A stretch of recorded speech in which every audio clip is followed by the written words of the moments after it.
본문은 예수님이 이 땅에 오시기 약 700년 전에 이사야 선지자가 예언하신 말씀입니다. 그런데 예수님이 공생애를 시작하기 6개월 전에 세례 요한이 먼저 와서 본문 이 말씀을 광야에서 외쳤습니다. 회개하라, 천국이 가까이 왔느니라 하였으니 이는 선지자 이사야를 통하여 말씀하시는 자라 일컬었느되 광야에 외치는 자의 소리가 있어 이르되 너희는 주의 길을 준비하라, 그가 오실 길을 걷게 하라. 이렇게 이 말씀을 근거로 해서 외쳤습니다.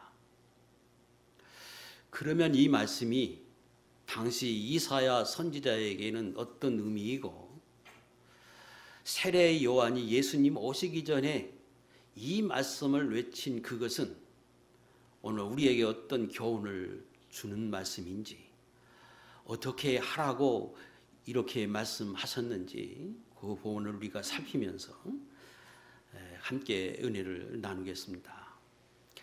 먼저 이 본문이 어떤 배경에 기록되어 있는지 먼저 알 필요가 있는데, 이 성경이 기록한 시기는 정확하게 말하면 BC, 곧 예수님 오시기 740년에서 680년 그 사이가 이사야 선지자가 활동하던 시기입니다.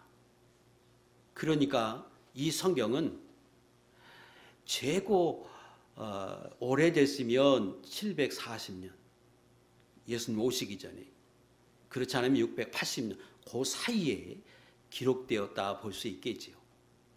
내용은 이스라엘 백성이 타락을 해서 바벨론에 포로되고, 포로된 이후에 70년 살이 끝난 뒤에 다시금 귀환하게 하신다고 하나님 말씀하셨는데, 그 귀환할 때가 되면 선지자는 이렇게 외쳐야 된다, 그런 말씀입니다. 그래서 본문 1절과 2절의 말씀을 보면 바로 어떤 의미로 이 말씀을 주셨는지를 알 수 있습니다. 너희의 하나님이 이르시되 너희는 위로하라, 내 백성을 위로하라. 너희는 예루살렘의 마음에 닿도록 말하며 그것에게 외치라. 그 노역의 때가 끝났고 그 죄악이 사함을 받았느니라. 그의 모든 죄로 말미암아 여호와의 손에서 벌을 배라 받았느니라 할지니라 하시니라.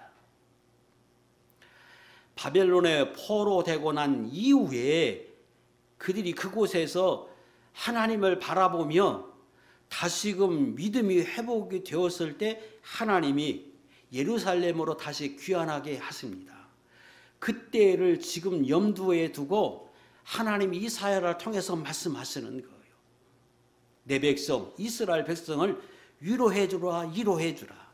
그들의 마음에 닿도록 너희가 그렇게 그들에게 위로의 말을 전해줘라. 노역의 때, 고난의 때, 시련의 때가 다 지났다. 너희 죄가 다 사함받았다. 깨끗하게 되었다. 너희가 지은 죄에 비해서 훨씬 더 많은 벌을 받았다. 이렇게 말해주라 하고 말씀하십니다. 그러면 이 말씀이 3절에 외치는 자의 소리요, 이렇게 말씀할 때 이 외치는 자는 이사야 선지자를 두고 하신 말씀이 아닙니다. 제가 전자에 말씀드린 대로 이사야는 740년에서 680년 BC지요. 예수님 오시기 전에. 그때 활동하던 사람들이고, 바벨론의 포로 귀환은 그때로부터 150년 아니면 200년 후에 곧 BC 536년부터 3차에 걸쳐서 귀환했습니다. 그러니까 이사야도 150에서 200년 후에 일어날 일을 지금 예언하고 있습니다. 그래서 바벨론의 포로돼서 귀환할 때가 됐을 때 그때의 당시의 선지자는, 그때의 영적 지도자는 귀환하는 이스라엘 백성을 위로하되 그들의 마음에 닿도록 위로해 주고 그들에게 이렇게 외치라, 그런 의미로 주신 겁니다. 그러니까 한편으로는 예언이고 한편으로는 선포지요. 그리고 한편으로는 권면이면서 명령입니다. 그들에게 3절 두 가지를 외치라고 말합니다. 하나는 너희는 광야에서 여호와의 길을 예배하라, 이렇게 외치고, 또 사막에서 우리 하나님의 대로를 평탄하게 하라, 이렇게 외치라 하고 미리 예언하십니다. 그리고 이 예언을 예수님이 오시기 6개월 전에 세례 요한이 똑같이 이 말씀을 인용해서 주의 길을 예비하라, 그리고 여호와의 대로를 평탄하게 하라고 그도 외칩니다.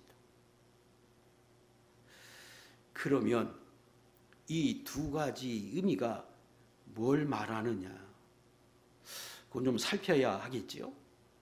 첫 번째 말씀하는 너희는 광야에서 여호와의 길을 예비하라, 그렇게 말씀하신 것은 이제 바벨론에서 70년 동안 연단을 받고 시련을 받고 고난을 받고 너희가 하나님의 은혜를 주기 위해서 다시금 예루살렘으로 귀환할 텐데, 그때 너희만 가는 게 아니라 하나님이 너희들과 함께 동행해서 너희에게 갈 것이다.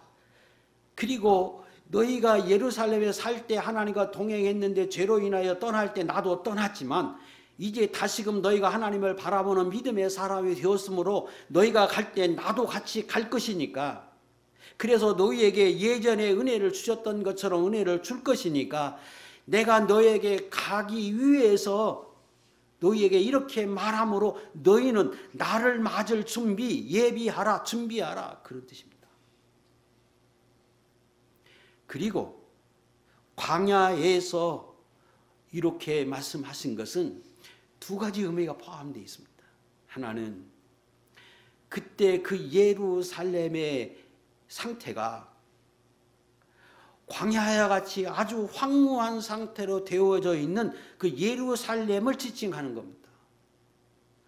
다시 말하면 이전에는 하나님의 영광이 깃들었던 곳인데 그들이 타락해서 무너지고 회파되어서 완전히 황무한 땅이 됐습니다.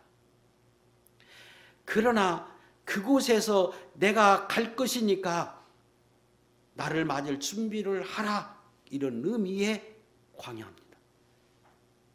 또 하나는 영적인 의미가 있는데 이것은 좋은 의미입니다. 띄우세요. 이사야 64장 10절 이 말씀은 그 황폐화된 예루살렘을 지칭하는 거예요. 광야가. 주의 거룩한 성읍들이 광야가 되었으며 시온이 광야가 되었으며 예루살렘이 황폐하였나이다. 그 황폐된 예루살렘을 지금 광야로 비유해요. 그런데 또 다른 의미의 광야는 좋은 의미로도 광야가 사용됩니다. 그것은 이스라엘 백성들을, 하나님의 백성들을 하나님 앞에 나와서 섬기라고 말할 때에 너희는 세상의 애굽에 속해서 섬기라고 말하지 않고 광야로 나와서 하나님을 섬기라고 말합니다. 그리고 오늘날 이 세상에서 예수 믿는 성도들에게 말씀할 때 너희가 세상의 애굽에서 하나님을 섬기는 게 아니라 하나님이 정하신 곳, 그곳, 너희가 있어야 할 곳, 그곳이 곧 광야다. 그곳에서 하나님을 섬겨야 한다 하고 하나님을 섬기는 성도들이 있는 곳을 광야로 비유합니다. 그 말은 광야에 나가면 오로지 의지하고 바라볼 곳이 없이 오로지 하나님만 바라볼 수밖에 없는 곳이기에 너희가 하나님을 섬기는 사람이라면 어느 자리에서 섬기든 그런 자세를, 그런 삶으로 하나님을 섬겨야 된다고 하는 의미로의 광야입니다. 그래서 이 땅에 우리가 살지만 다 우리는 하나님만 섬깁니다. 하나님만 제일 사랑합니다. 하나님만이 나의 주인입니다고 하는 믿음을 가지고 섬기는 사람, 이게 광야에서 하나님을 섬기는 사람이고 그런 사람이 모인 곳, 이것이 교회입니다. 계시록 12장 14절 그 여자의 후손이죠. 예수님 믿는 사람들이 모인 교회, 그 교회가 큰 독수리의 두 날개를 받아 광야, 자기 곧 광야가, 교회가 우리가 있어야 할 곳이,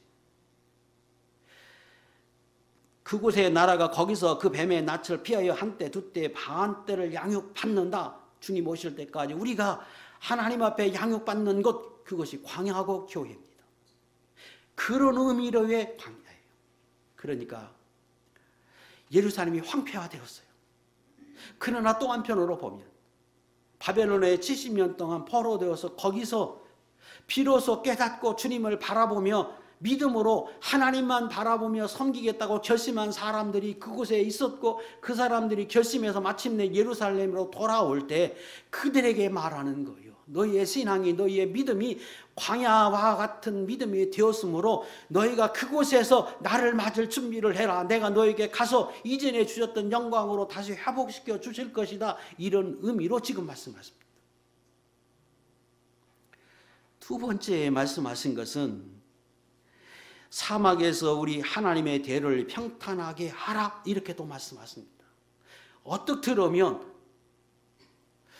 바로 광야에서 여호와의 길을 예비하라는 말과 거의 같은 의미인 것 같은데, 영적인 의미는 전혀 반대의 의미입니다. 여호와의 대로를 예비하고 평탄하라고 하는 말은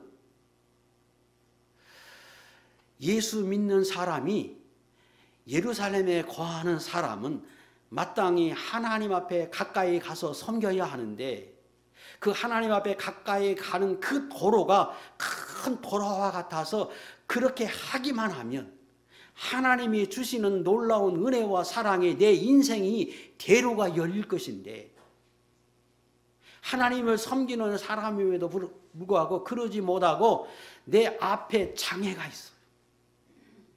거치는 것들이 있어요.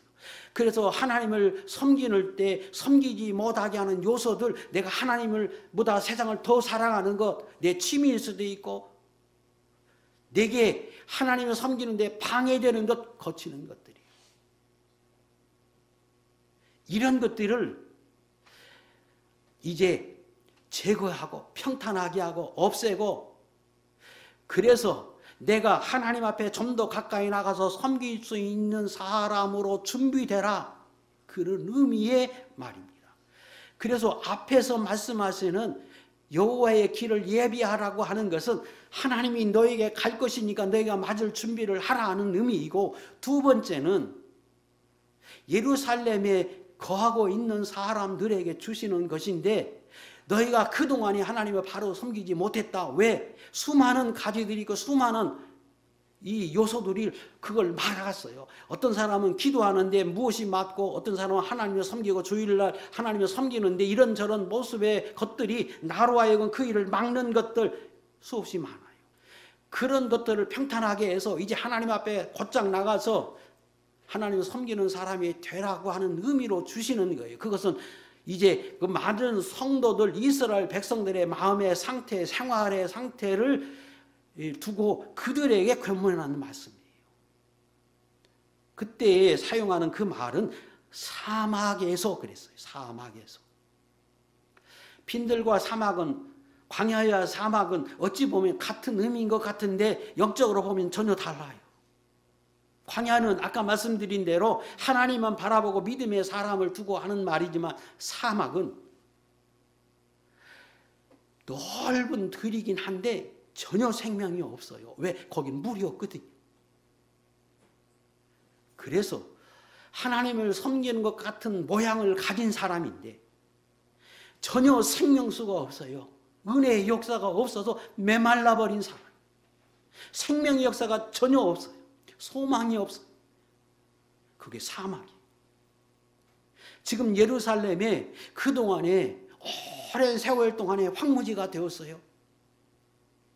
그들의 영적 상태가 사막과 같아요. 소망을 잃어버렸어요.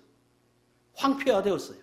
그런데 거기에도 소망이 생긴 것은 바벨론에 포로되었던 사람들이 믿음의 사람이 되고 연단의 사람이 돼서 그들이 올 때 하나님이 같이 오시겠다고 말하니까 지금 하나님은 그곳에 남아있던 마치 심령의 상태가 사막과 같고 소망이 없는 그 예루살렘에 남아있던 그 사람들에게도 지금 권면하는 거예요. 너희가 지금은 사막과 같은 소망이 없는 상태에 있지만 이제 너희가 있는 곳에 하나님이 갈 것이다. 그러므로 너도 내 앞에 거치는 것들, 하나님을 섬기지 못했던 모든 우상들, 악들, 죄악된 모든 요소들 다 제거하고 하나님 앞에 곧장 나갈 수 있는 대로를 준비해라, 열어라. 그것이 너로 하여금 사는 길이라고 지금 말씀하셔서 그곳에 남아있던 예루살렘의 사람들에게 권면하는 말씀이에요. 시편 84편 5절. 그래서 이 말씀은 우리 모두 예수 믿는 사람, 교회 안에 거하는 사람, 그 사람이 어떤 사람은 영적인 생명이 있어서 소망이 있고 마치 광야에서 섬기는 사람인가 하면 어떤 사람은 마치 사막에 거한 것과 같아서 교회에 머물고 있지만 전혀 영적 생명이 없는 사람일 수 있어요. 그럼에도 불구하고 하나님은 교회 안에 성도가 계시기에 거기에 광야에서 섬기는 사람이 있기에 주님이 오고 계세요. 거기에 임재하세요. 그러므로 사막에 거하는 사람이라도 하나님 우리에게 말씀하시는 거예요. 내가 하나님 앞에 나갈 수 있는 대로를 평탄하게 해서 언제나 그 하나님을 맡고 섬길 수 있는 사람으로 준비되라. 그래서 84편 5절의 말씀이 그런 의미예요. 시작. 주께 힘을 얻고 그 마음에 시온의 대로가 있는 자는 복이 있나이다. 하나님을 섬기고 기도하는 자리에 전혀 걸림이 없어요. 그래서 앉으면 기도하고 하나님을 섬기는 것에 전혀 장애가 없어서 하나님을 바로 섬기고 그 하나님으로부터 날마다 힘을 얻는 사람, 이거 복 있는 사람이다. 저는 여러분이 매주마다 교회에 오지만 지금 상태가 광야에서 섬기는 사람이든 사막에서 섬기는 사람이든 어쨌든 주 앞에 나가는 대로가 열려서 항상 주님 앞에서 이런 은혜를 입음으로 진정한 축복의 사람, 은혜의 사람이 될 수 있기를 주의 이름으로 축복합니다. 지금 주님이 이 말씀을 강조하시는 것은 세상에 있는 사람을 두고 한 것이 아니고 예루살렘에 거하는 사람들에게 주신 거예요. 교회 안에 머무는 사람들에게 주시는 거예요. 그러나 그 안에는 여러 분류의 사람이지요. 어떤 분류의 사람이 됐든 지금 예루살렘에 거한다고 하면 그곳에 주님이 오실 것이니까, 하나님이 임재하실 것이니까 소망이 있는 거예요. 그래서 우리가 주님 앞에 갈 때까지는 언제나 주님이 찾아오시는 것,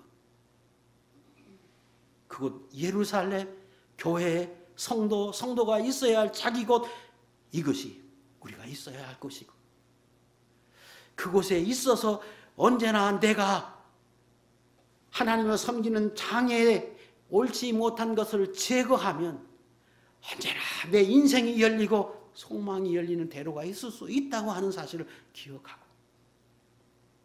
죽을 때까지 어떤 일이 있어도 그 예루살렘 안에 거하는 그런 복 있는 사람이 되어야겠습니다. 그런 사람이 될 수 있기를 축복합니다.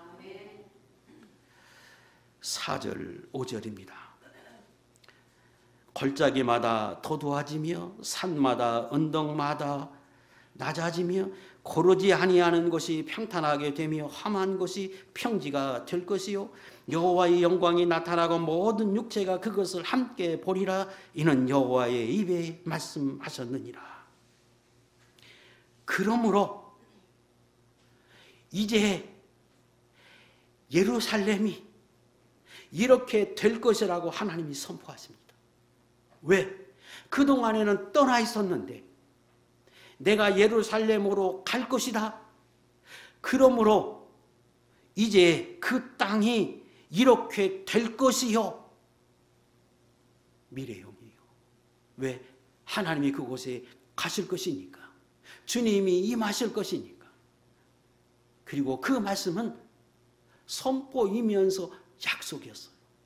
그래서 맨 뒤에 강조하는 것이 이는 여호와의 입에 말씀하셨느니라. 내가 선포했느니라. 내가 약속했느니라. 그러므로 예루살렘에는 언제나 소망이 있고 언제나 하나님의 약속이 머무는 곳입니다. 다만 하나님이 때때로 떠나간 것처럼 잠잠할 때가 있지만 그럴지라도 때가 되니까 찾아오신 것처럼 역사하고 인도해 주실 때가 있다고 하는 것을 지금 말씀하십니다. 그래서 또 한편으로는 이 말씀은 하나님의 선포이면서 명령이에요. 내가 잠시 후에 이제 떠났던 내가 다시 가서 너희와 함께 하실 것이므로 이렇게 될 것이다. 이렇게 할 것이다. 이건 내 약속이다. 그 말은 너희가 그런 사람으로 준비되어야 한다고 하는 명령이기도 해요.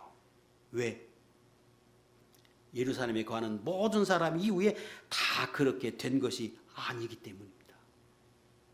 그리고 언제나 우리가 아는 것처럼 예수님이 찾아오시면, 하나님이 찾아오시면 합당하면 복을 받지만 그러지 못하면 그 상응한 결과를 얻기 때문에, 그러기 때문에 지금 말씀하시는 거예요. 만약에 어떤 모습이 됐든지 찾아가면 다 이런 결과를 얻는다면 왜 지금 말씀하겠어요? 광야에서 여호와의 길을 예비하라, 주의 길을 예비하라. 사도 세례 요한이 6개월 전에 예수님 오시기 전에 왜 광야에서 이 말씀을 하면서 주의 길을 예비하라, 회개하라 왜 외치겠어요? 모두가 다 똑같이 그렇게 된다면 아니,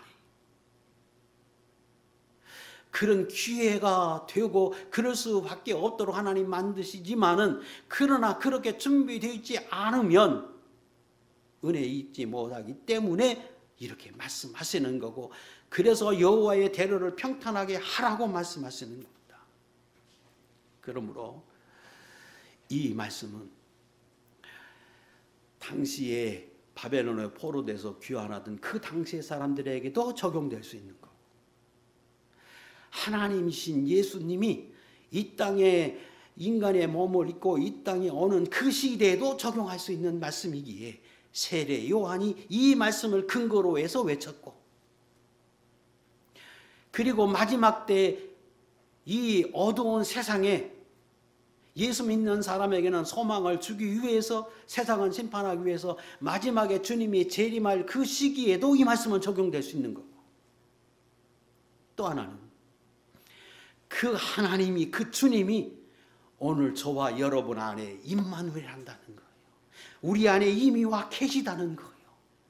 그러므로 오늘 이 말씀이 우리에게 적용될 수밖에 없는 것은 이미 오셨기 때문이에요. 내 안에 계시기 때문이에요.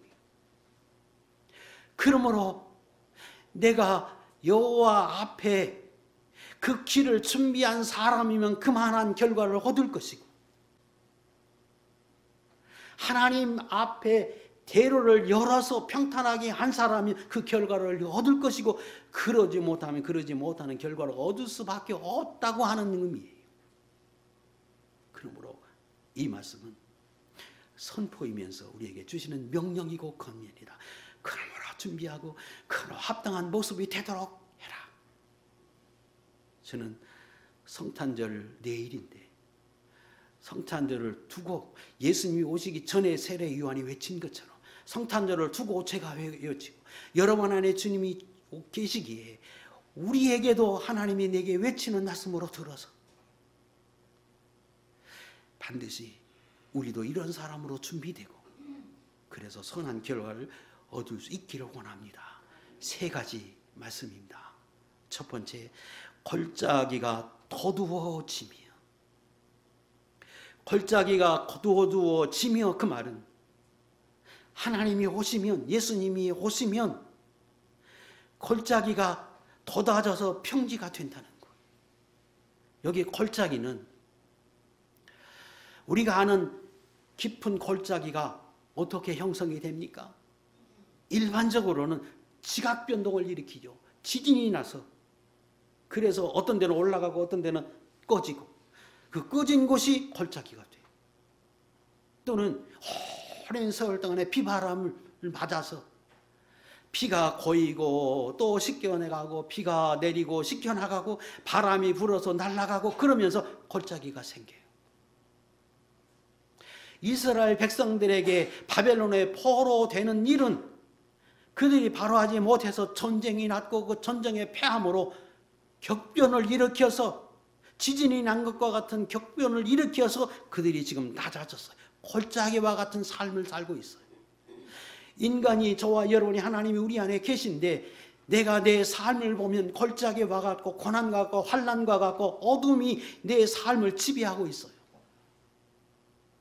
결과가 그런 삶을 살고 있는 사람 있을 수 있어요. 왜 그렇습니까?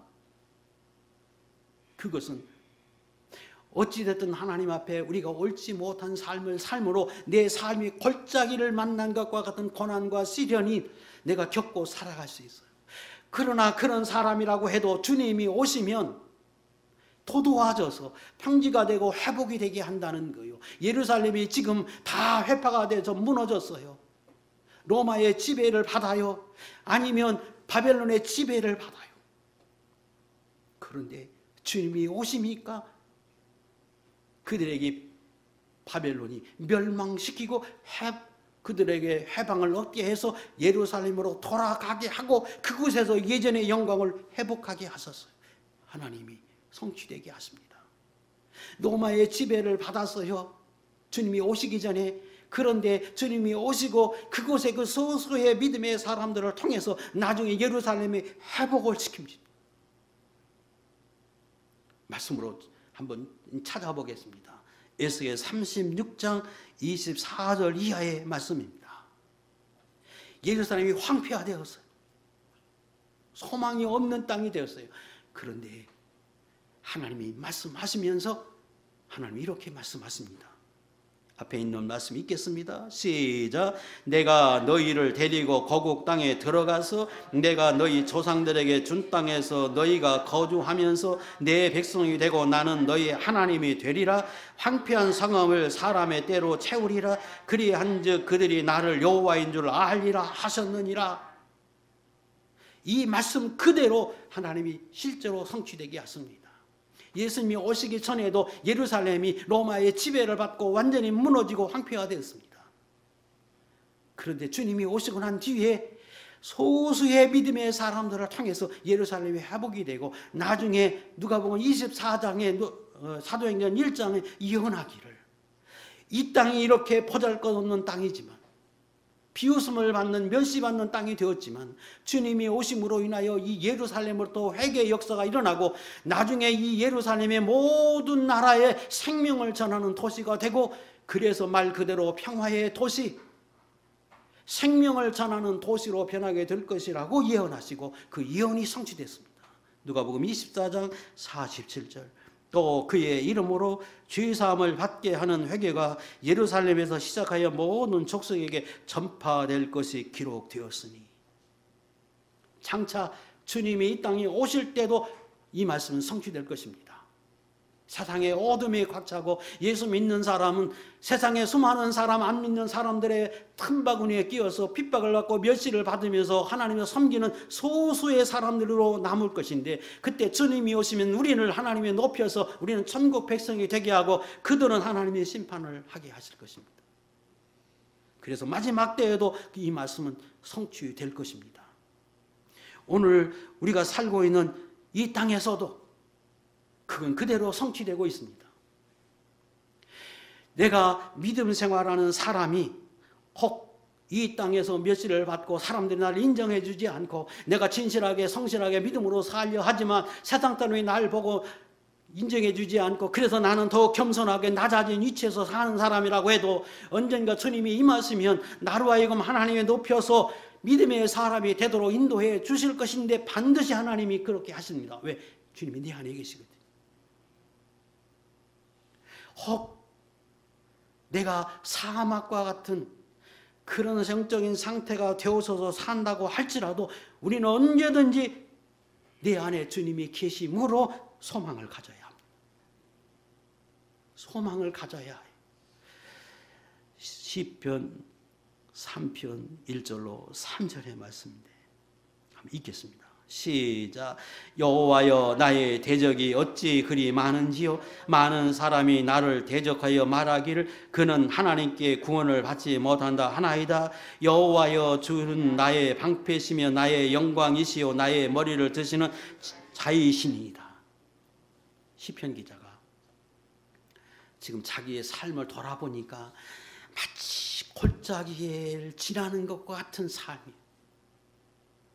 수많은 대적자가 있어 자기를 멸시해. 그리고 예수 믿는 사람이 왜 그렇게 사느냐, 내 삶이 하나님을 섬기는 사람이냐, 그러면서 자기를 대적하고 멸시하고 그리고 미워하고, 그리고 실제로 자기의 삶은 고난의 삶. 시편 기자도 그런 삶을 살았어요. 다윗도 그런 삶을 살았어요. 골짜기를 지난 것과 같은 삶을 살아요. 그러나 그는 속으로 이렇게 외치고 있습니다.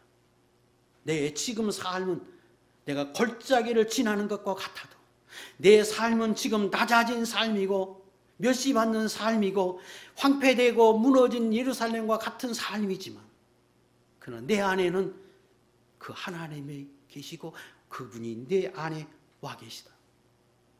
그래서 그분이 언젠가 예루살렘에 임하실 때, 은혜를 주실 때에 회복되게 하심과 같이 내 안에 계신 주님이 나로 하여금 언젠가 그렇게 하게 하실 것이다. 그래서 소망을 가지고 그렇게 속으로 외치는 거예요. 사람들이 구원을 받지 못한다 그렇게 말하고, 내게 하나님이 있느냐, 내가 구원의 백성이냐 그렇게 말한다 할지라도, 여호와여 주는 나의 방패시요 나의 영광이시요 나의 머리를 드시는 자이시니다. 하나님은 나를 지키시는 분이고, 하나님은 나를 높이시고 복을 받게 하고 영광을 얻게 하시는 분이고, 낮아진 나를 다시금 이렇게 세우시는 분이고 구원해 주시는 분이십니다. 그는 그런 소망을 가지고 그렇게 살았다는 거예요. 왜? 우리 안에 주님이 계시거든요. 와 계시거든요. 그러므로 황폐화된 것 같은 예루살렘에 거할지라도 우리는 언제나 소망을 가져야 합니다. 아까 말씀하시잖아. 내가 지금 사막이라고 해도 예루살렘에 거하고만 있다면, 오늘도 교회 안에 거하며 믿음 안에 산다면, 네 안에 거치는 것이 있느냐 그거 걷어내고 너도 소망을 가지고 그리고 살라. 반드시 주님이 임하셔서 하나님 앞에 데려오는 날이 있다. 그래서 고린도전서 6장 2절에도 우리에게 이렇게 말씀하십니다. 시작.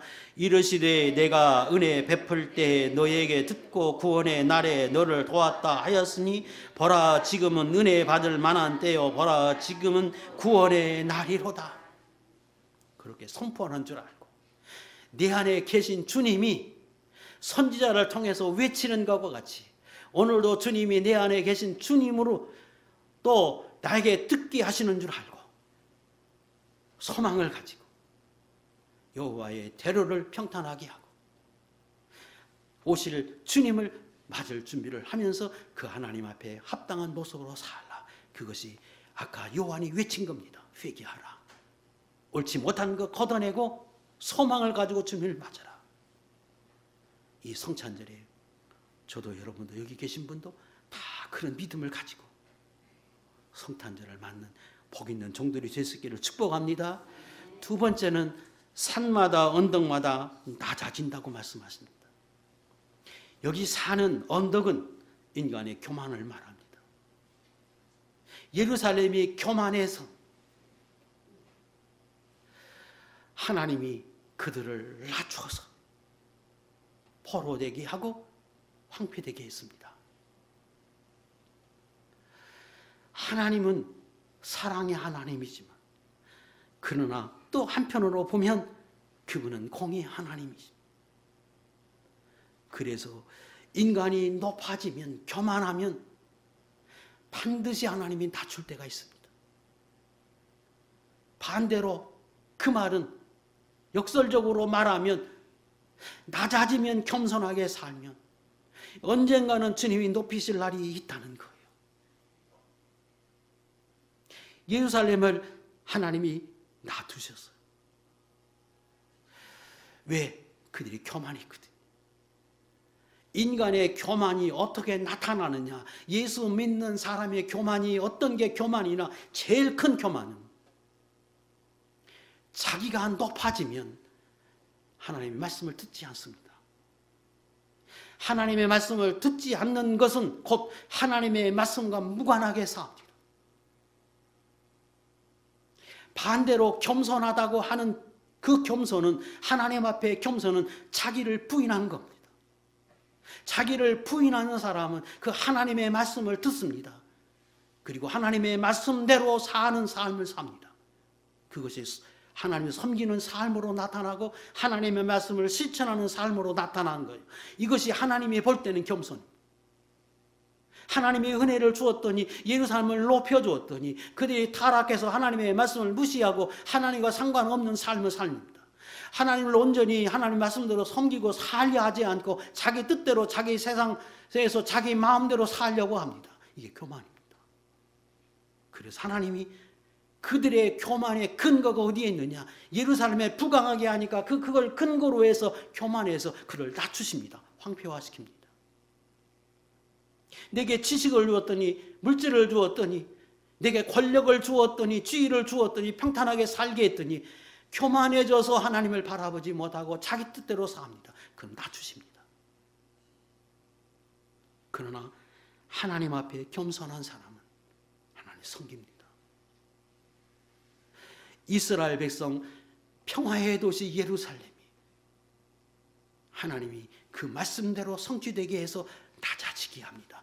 바벨론어 70년의 포로 생활 속에서 그들이 낮아져서 비로소 하나님만 바라보고 사는 사람이 되니까 마침내 돌아오게 하고 그들을 높이십니다. 예수님이 오실 그 당시에 바리새인들, 대제사장들, 서기관들, 장로들을 높여서 이스라엘 백성의 절대적인 지도자로 삼아놨습니다. 그랬더니 그의 그 절대적인 권력 앞에 교만해져서 하나님의 말씀과 무관하게 삽니다. 그래서 예수님이 오실 때 그들을 완전히 낮춰서 독사의 자식들이라 예수님 앞에 그런 말씀을 듣고 소망 없는 자리로 주님이 낮추십니다. 그러나 그 주님을 품고 주님 안에서 사는 사람, 그 주님으로 인하여 말씀 안에 사는 사람은 반드시 높이십니다. 그 높이심이 어떻게 나타났느냐? 주님이 예루살렘의 이두아 땅에 오셨습니다. 정확히 말하면 베들레헴에서 나셨습니다. 그리고 갈릴리 가서 사셨습니다. 예루살렘은 지극히 높아진 것을 상징하는 것, 베들레헴 저 작은 곳은 지극히 낮은 곳을 상징하는 것, 갈릴리 천한 사람이 사는, 어부들이 사는 그 마을 지극히 낮은 곳을 상징하는 것인데, 예수님이 그 높아진 예루살렘에 오시지 않고 낮은 베들레헴에 오십니다. 그랬더니 그 베들레헴이 높아집니다. 왜? 예수님으로. 성경은 미가서 5장에 이렇게 예언합니다. 미가서 5장 2절 시작. 베들레헴 에브라다야, 너는 유다 족속 중에 작을지라도 이스라엘을 다스릴 자가 내게로 나올 것이라. 그의 근본은 상고에 영원히 있느니라. 그래서 떡집이 됐고 오늘날 베들레헴이 모든 사람들이 동경하는 그 작은 마을이 입에 오르내리는 복된 곳이 됐습니다. 왜? 그곳에 예수님이 나셔서 예수님과 동행하는 그런 곳이 될 때 하나님이 그 땅을 높이십니다. 상징적인 거예요. 그 높아진 예루살렘을, 그 높아진 바리새인들, 대제사장들은 낮추시고 낮은 목자들로 경비하게 하고 그 낮은 곳 구유에 예수님이 나게 하시고 베들레헴에게 나시게 하십니다. 낮으면 높아지고 높아진 사람은 낮게 하십니다. 그러므로 너희는 낮아지라는 거예요. 겸손해지라는 거. 갈릴리 땅, 천대받던 땅입니다. 그런데 예수님이 그곳에서 자라나십니다. 그랬더니 성경에 예언하기를 그 비천한 땅, 천대받던 땅, 이방인이라고 멸시받던 그 땅이 예수님으로 인하여 높아진다고 말씀하십니다. 마태복음 4장 13절 14절 나사렛을 떠나 스불론과 납달리 지경 해변에 있는 가버나움에 가서 사시니 이는 선지자 이사야를 통하여 하신 말씀을 이루려 하심이라 일렀으되 예수님이 그 비천한 곳 사람들의 입에 오르내리기도 싫어하는 곳 그곳에 가서 사십니다. 왜? 말씀을 이루려고. 그랬더니 예수님이 그곳에 계심으로 인하여 예수님이 오고 난 이후에 그 땅이 높아집니다. 15절 16절 시작. 스불론 땅과 납달리 땅과 요단강 저편 해변길과 이방의 갈릴리여 흑암에 앉은 백성의 큰 빛을 보았고 사망의 땅과 그늘에 앉은 자들에게 빛이 비추었도다 하였느니라. 왜? 주님으로 인하여. 기억하십시다. 내가 주님을 품고 주 안에서 살면서 내가 낮아지면 반드시 주님이 낮아진 것만큼 높아지게 할 때가 있습니다. 왜? 네 안에 주님이 계심으로. 그러나 주님을 품고 사는 사람이 예루살렘처럼 높아지고 바리새인과 서기관과 같이 높아지면 언젠가는 그 주님이 나를 낮추시고 멸시받는 자리에 가게 하실 때가 있음을 기억하고 오늘 저와 여러분은 언제나 하나님 앞에 겸손한 사람으로 살고 그 겸손의 모습이 어떻게 나타나느냐? 하나님을 잘 섬기는 거예요. 자기를 부인하고 지식을 따르지 않고 사장을 따르지 않고 하나님의 말씀을 따라서 사는 것으로 나타나는 것을 알고 언제나 겸손하게 주의 말씀 안에서 살아가는 귀한 종들이 될 수 있기를 축복합니다. 이것이 성탄절날 전에 주님이 오시기 전에 세례 요한을 통해서 외친 것이고 저와 여러분에게 주신 말씀입니다. 야고보 4장 6절 그러나 더욱 큰 은혜를 주시나니 그러므로 일러스되 하나님이 교만한 자를 물리치시고 겸손한 자에게는 은혜를 주신다 하였느니라. 그리고 그것이 내가 생각할 것 같이 금방 되지 않고 시간이 걸리고 그리고 그것이 바로 눈에 보이지 않아도 끝까지 낮은 위치에서 끝까지 믿음 안에서 섬겨야 합니다. 조금 하다가 조금 섬기다가 기다리지 못하고 다시금 옛사랑으로 돌아가는 것 이거 어리석은 사람입니다. 선을 행하되 믿음 안에 살되 주님이 응답하시기까지 낙심하지 말고 끝까지 살라고 갈라디아 6장 9절에 말씀하십니다. 그러면 때가 되면 반드시 약속하신 대로 선포하신 대로 주님이 임하셔서 그 결과를 얻게 하실 것입니다. 세 번째입니다. 고르지 아니하고 험한 곳이 평탄한 편지가 되게 하십니다. 예루살렘이라고 하는 이름의 뜻은 평화의 도시입니다. 그런데 그곳이 죄로 악하고 무정하고 사나운 무법지대가 되니까 하나님이 외세의 침략을 받게 해서 그것을 무너지게 하고 황폐화시켜서 아주 험한 곳이 되게 하셨습니다. 그걸 말씀하는 거예요. 그러나 그들이 바벨론에서 회개하고 믿음의 사람이 돼서 다시금 돌아와서 하나님의 말씀대로 살 때 그 땅이 다시금 회복이 돼서 평안하고 창성하고 그리고 하나님의 주시는 은혜를 입어서 살기 좋은 말 그대로 평화의 도시로 다시금 회복되게 하십니다. 실제로 그렇게 회복되도록 또 성취되게 하나님이 하셨습니다.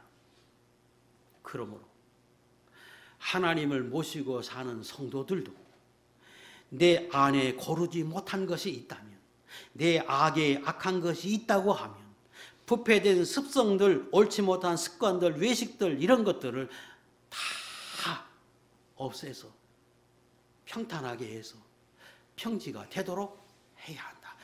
그러지 않으면 주님이 오시면, 임하시면 강제로 그렇게 할 수밖에 없게 만드는 걸 알고 주님이 말씀하심을 듣고 내가 스스로 평지가 되도록, 평탄한 것이 되도록 우리가 해야 한다고 말씀하십니다. 에레미야 17장 9절에 보면 만물보다 거짓되고 심히 부패한 것이 마음이라 그렇게 말씀합니다. 그러나 누가 능히 이를 알리오마는 이렇게 말씀한 것은, 그런데 사람은 모른다는 거예요.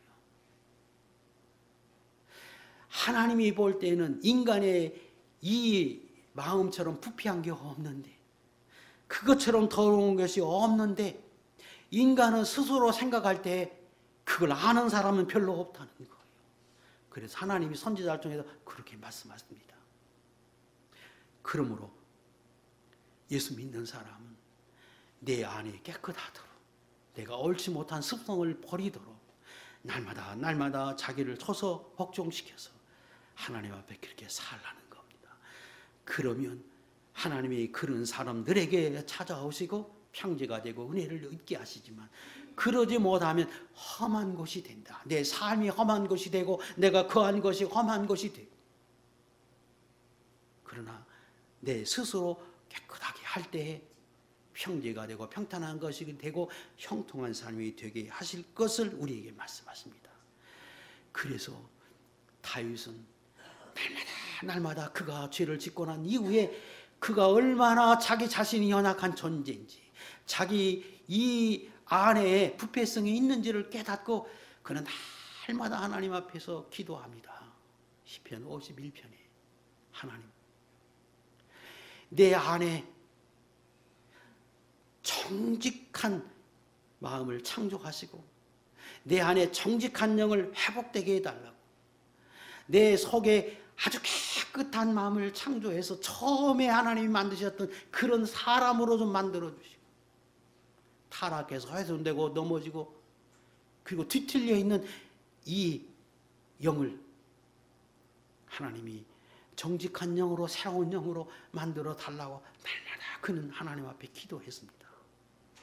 시편 141편에서는 하나님, 내 앞에, 내 입 앞에 파수꾼을 세워서 나로 하여금 언제나 하나님 앞에 합당한 말을 하게 하고, 또 내 문을, 입술의 문을 지켜달라고 그는 하나님 앞에 기도했습니다. 오늘 저와 여러분들도 하나님 앞에서 내 안에 주님이 계시기에, 주님이 찾아오실 것이기에, 주님이 역사하실 것이기에 언제나 내 안을 깨끗하게 해서 고르지 아니하고 이런 것들 다 제거하고 버리고 타파해서 언제나 주 앞에서 평탄하고 형통하고 그리고 평안한 그런 삶을 맞는 하나님의 종들이 될 수 있기를 축복합니다. 기도하겠습니다.